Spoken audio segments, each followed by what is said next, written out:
we need to talk about Ukraine. At the beginning of Russia's invasion of Ukraine, President Putin laid out reasons for the invasion. One of the reasons Putin stated for the encroachment of troops into Ukraine was to denazify the country. Now, while this seemed like a ludicrous accusation against the leader of Ukraine, who is of Jewish descent and whose parents died during the Holocaust, there are factions of the military and the government in Ukraine who have propagated neo-Nazi rhetoric or holding white supremacist views. On today's episode, we will look at two groups with ties to the military and the government who are fighting against Russia. Hello, I'm Jabari Jones, and welcome to Focus on Fascism, where we educate the working class not only about fascism in this country, but abroad.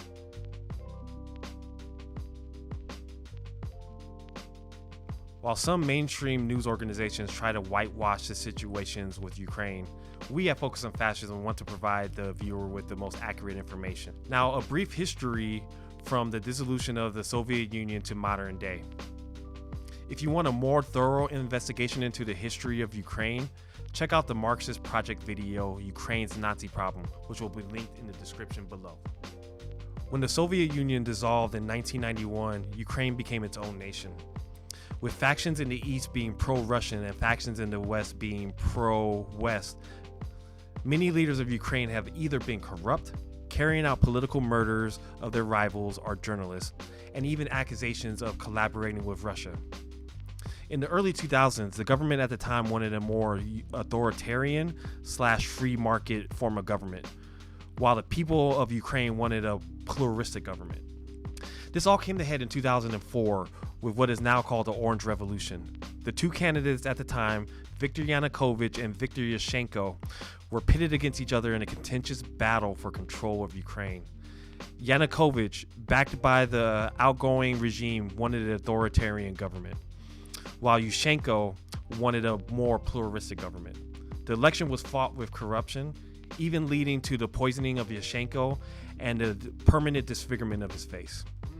Ukraine's Supreme Court threw out the first victory of Yanukovych, and in the second election, Yushchenko was the victor. The Orange Revolution gave the people of Ukraine a clear path towards joining the West and removing themselves from the tendrils of Russia. Yanukovych will become president from 2010 through 2014. Now fast forward to 2014 and the Euromaidan conflict. Yanukovych was a corrupt politician, and the people of Ukraine would no longer stand for the Eastern aligned pro-Russian government. The final straw which sparked protests against the government was the failure of the Yanukovych regime to join the EU, bringing economic freedom to Ukraine. The protests began as peaceful. When protesters' demands were not met, the protesters occupied the main city of Kiev and took over some of the government buildings. In the face of heavy police presence and the numerous killings of the protesters by the police, the two main characters of this story were born. Andrew Belitsky, founder and leader of two white supremacist groups, the Patriots of Ukraine and SNA, which the latter has taken out attacks against minority groups in Ukraine, founded the Azov Battalion. Andrew Belitsky was elected to parliament in 2014 and served until 2019. He also started the National Corps Party as a vessel for funding the Azov Battalion and integrating the battalion into the National Guard. Now, while the regiment has denied any claims of Nazi ideology, the iconography tells a different story. An example of Nazi symbolism can be seen on their uniforms. The wolf's angel might be confused as a swastika, but adherence to the battalion claims that it stands for national idea. A spokesman for the group, Andrew Dyachenko, claims there are around 10 to 20% of the group who holds Nazi ties. In 2019, the group carried out attacks against LGBTQ and Roma people in what was supposed to be a restorative mission in the city of Kiev. The battalion has also been accused of numerous human rights violations, starting off with raping of detainees in the Donbass region to lacing their bullets with pig fat when fighting against Muslim soldiers. In 2015, the White House banned all military contractors from training anyone in the region, specifically the Azov Battalion. But the order was rescinded a year later. Facebook even banned any mention of the group until the invasion of Ukraine. The group has received praise from leaders in Ukraine, calling them great warriors or freedom fighters. Azov Battalion regularly holds training camps for the youth where they teach them right-wing ideology, nationalism, and weapon training. Ukraine has been a hub for other white supremacist groups to come and train in weapon tactics to military force. Another group forming during the Euromaidan conflict was a bunch of drunk thugs known as the Right Sector. The Right Sector is a loose confederation of thugs from different factions from Ukraine, including the Azov Battalion. During the Euromaidan conflict, their members were seen throwing Molotov cocktails at police and other criminal behaviors. In 2017, the Federation was disbanded and are not an official part of the National Guard, driving their membership underground. Just like Azov, the Right Sector has denied any ties to fascism or Nazi ideology. Just like Azov, their markings are very clear. The primary colors of the Right Sector are red and black. Leaders of this federation has a mixture of success running for office. One of the leaders of this federation was elected to the head of the Ukraine's National Guard. While all members of Ukraine's armed forces are not Nazis, their intentions are very clear. These paramilitary groups are dangerous because they're playing both sides. Here in the West, we are itching for war and the expulsion of Putin. We only have to look back at history to see how one idea can fester into a tragedy. Here to talk about the rising threat of these far-right groups is Gerald, the leader of the Oscar Grant Committee. Good evening, Gerald, and here we are with episode number 2, and we're focusing on Ukraine today. So, Gerald, what is some of the hypocrisy that you are seeing within the reporting of what's happening in Ukraine right now, whether it's the racism or whatever is happening in Ukraine? Tell me what you've seen in your research. The problem here in America that I see, because I watch the news. I'm a news junkie. I watch the NPR. I watch Democracy Now! I watch all kind of news services, and you know what? They so racist. It's so sick. They don't even understand the depths to which they're sinking. You know? They really, and for instance, let's just take the first casualty of war, the truth. All right? Let's just take a simple thing like they reported that the Russians had bombed a maternity ward. Wow, that's real Russian, you know? I followed that story, and I read about 7, 8 articles about it, and I have a video of a doctor walking through the ward and explaining to the cameraman, no, this was no Russian thing here. The Azov Brigade emptied the hospital to use it for their military operations. Exactly. And I said, wow. But the Russians did it, huh? I mean, and this is daily. I have to feel for my Americans. Unfortunately, we must build a genuinely socialist political current in this country because we're losing it. We are losing our historic memory. We're losing our common sense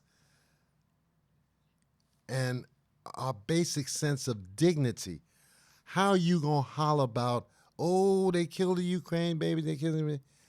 And for years, they've been massacring and starving children in Yemen. And this is not new. I mean, how can you seriously do that and not, at least blush? But they think by bombarding the American consciousness with, the Russians are attacking, even the so-called socialists are particularly weak. For instance, we were discussing in a group that I'm a member of. I hope I don't have to stay in there too long, but it's called the Democratic Socialists of America. Okay. And we're trying to understand why we're trying to get to the root of the problem. And they don't even understand the importance of calling things by their right names. So, for instance, in one of the documents, they say, "Oh, and the Russian imperialists." Wait a minute, slow down. And I had to tell him. I said, "Look, Russia does not rise to the level of imperialism. Imperialism, by definition, is the export of finance capital. Russians ain't exporting nothing but some gas and some petroleum, and that's all they relatively poor. As when you look at what the United States exports in terms of capital and the 2% that the Russians export, it becomes obvious. But here's racism dulls the brain. Racism makes you stupider. It does, because these gentlemen actually said, "Oh, it's no big deal." Well, if it's no big deal, don't call it imperialist then. But to go along with the imperialists, to go along with the press, to get along with racism, people make enormous concessions, and it's just very sad to see. But you know what? We gonna make it. You know why we gonna make it? Because I think people are more, attuned to economic exploitation than they are to some unrestricted, moralism. Oh, they killed a white baby. Let's all pray. No. The gas is $6 a gallon in the United States. There are places where you go where gas is $6. Let's see how long the American people love the Ukraine, paying $6 a gallon for their gas. Think about it. Yeah, it's a tricky situation because, it's humanitarian. Like I've seen the best in people, and I've also seen the worst. But since you brought up the Azov Battalion, that they're a really touchy subject. The Greek delegation the other day walked out of a meeting with Zelensky because there were Azov Battalion members behind him. No, they spoke in the meeting. Yeah, they were speaking at the meeting too. They spoke in the meeting, but not everybody in this world is sick and out of their mind. Those people, they were, what do you call that, Syriza? What do you call that Greek group that... Oh, I know what you're talking about. Yeah, it was, the name is slipping my mind right now, but they were the far right in Greece. No, they were not. These were the objectors. They actually organized against the system, and they were more militant than even the Communist Party of Greece in this situation. And you know what? They got up and walked out, but that's because they understand what fascism is. Because there's fascism, guess what? All over the world, obviously. But in Greece, the Golden Dawn is active. Yeah. But let's go back to the Azov Battalion though, because I'm noticing that in the media and the mainstream media in particular is calling this group. They like to play these semantic games, like they call them the far right or they call them Ukrainian nationalists. Let's delve into some of the semantic games that the mainstream media is playing and why this group is really a dangerous organization. Well, look, that's why this program exists. We call this Focus on Fascism. First of all, if they call the Azov Battalion far right, that's true. The Proud Boys are far right. If they call the Azov Battalion nationalists, we could actually call the Proud Boys patriots, ultra patriots. But when you really zoom in, see, and get out that microscope, and that's because you want to understand what makes these people tick, why they kill black people, for instance. I know most people don't understand this, but there numerous black people have been killed, murdered by this so-called alt-right in the last 10 years. I will do a presentation on that alone at some point. But here we have a situation where I call them murderers, fascists, scum, murderers. I don't care. I was shouted down at a forum because I brought up this whole situation where the media blamed the Russians for bombing a rail station. It winds up, they looked at the bombs and wait a minute, made in USA. You're talking about cluster bombs? No, not that also. Come on, man. Take it easy on me now. But I'm talking about this rail station where they blame the Russians, and it winds up that somehow the Ukrainians had bombed that rail station. And why? I don't get it. But I know this. I get lying, and I get verification of the facts. And I get the fact that they have dumbed down this nation to the point that people are willing to accept damn near anything. And that's the beginning of our struggle here at Focus on Fascism, is to tell the truth, to guide people to begin to understand that you just can't go for any old okey-doke, because the next thing you know, you may lose your life right here. We're not talking about no Ukraine. The reason I'm talking about the Ukraine is so that we can understand the features, so we can see it right here in front of us. Why is it so dangerous for groups like the Azov Battalion to be fighting against the Russians? And what makes these groups so dangerous? Well, see, look, I'm not tripping that they fighting the Russians so much, because I want to say that I'm not in the club of Putin supporters. I don't support Mr. Putin, but I'm trying to understand reality, and here's the way, white journalists approach the thing.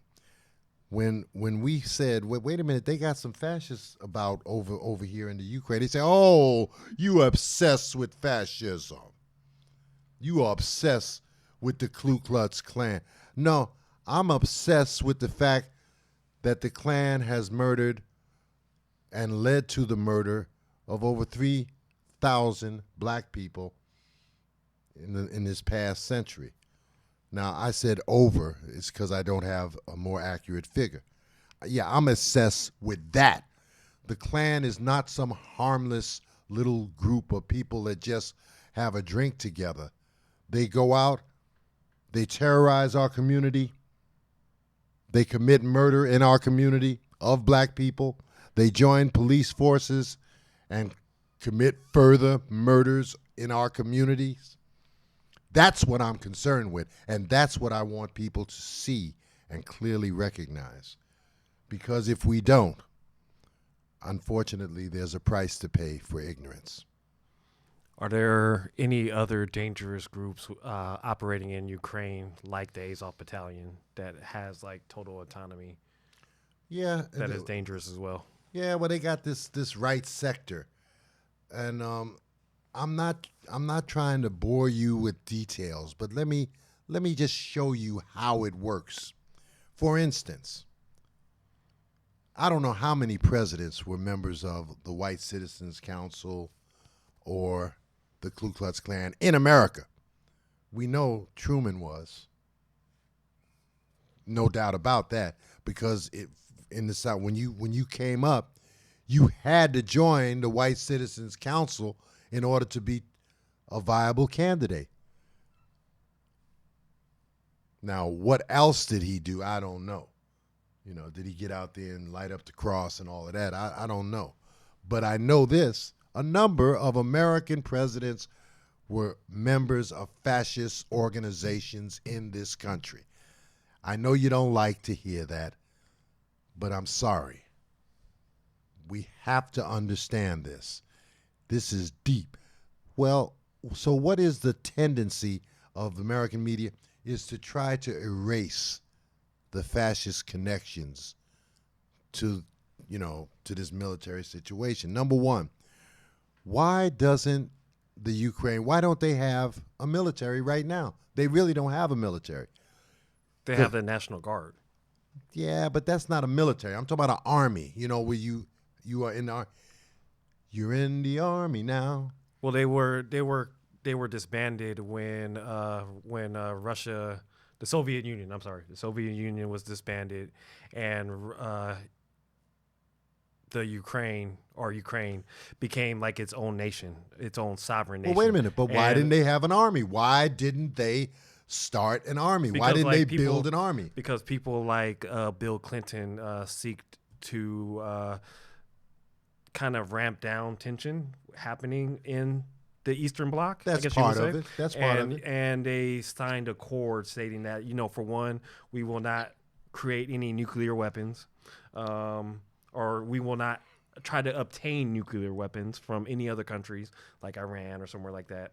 And they kind of demilitarized that. That happened all around Boris Yeltsin, who was the leader of that time. Mikhail, was it Gorbachev? Gorbachev, you're right. Yeah, Gorbachev. But hold on. While you're certainly right about that, you're too kind. They stole the damn money. They had enough money to build an army. It's called corruption. And when they have corruption in places like the Ukraine, I'm talking about money gone, money all the way gone. So in 2014, the United States supported a coup against a pro-Russian president.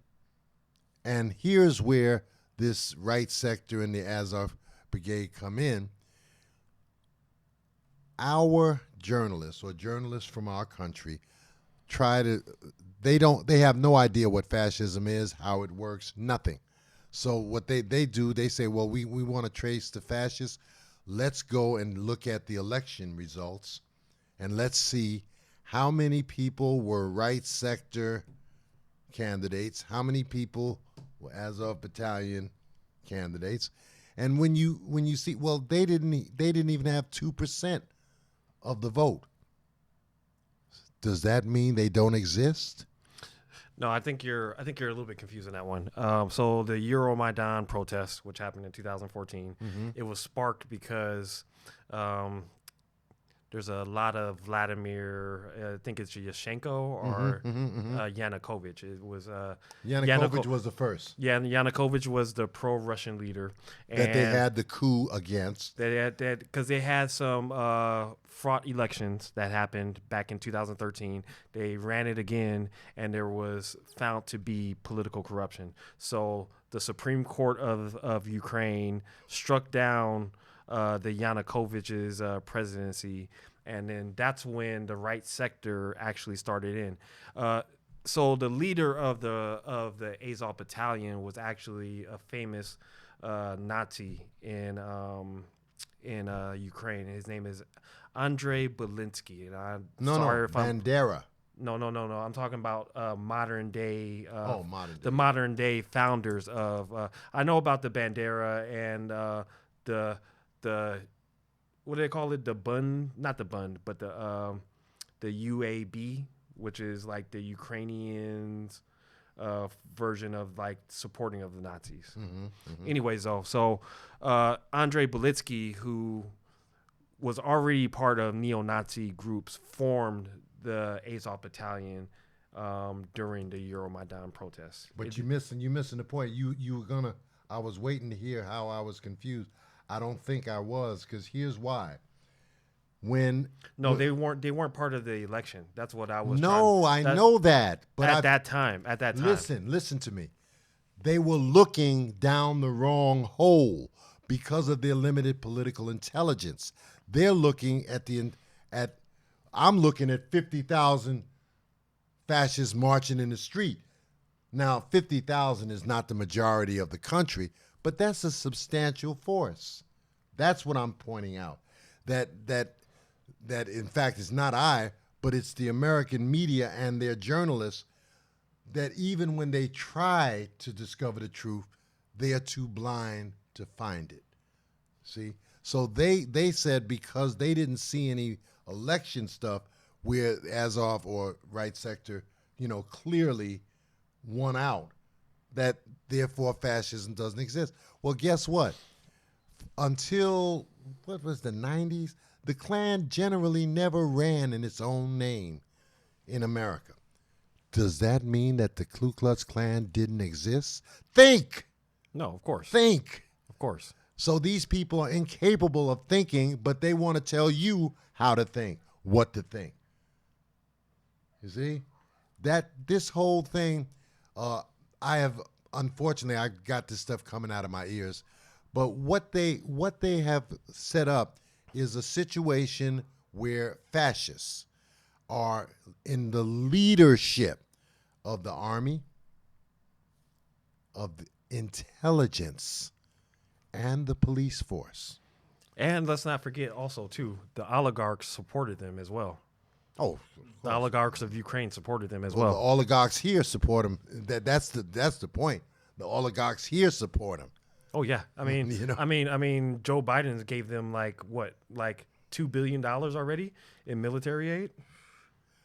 Foreign aid is well and good, but y'all got to give some of that money to my neighborhood. Lord have mercy. Go give $2 billion. $2 billion. And you know what? They just take that money. Oh man. They had an article in Jacobin about how nobody is really looking at these weapons.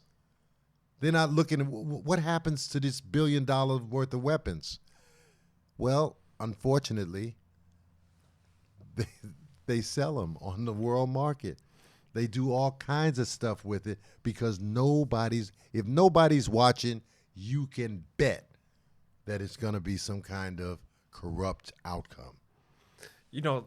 Let's go back to the hypocrisy in the media, because when Russia started bombing some of these cities in Ukraine, there was talk about, from Joe Biden saying that this is like genocidal, or this is a humanitarian crisis. What do they want to charge him with war crimes now?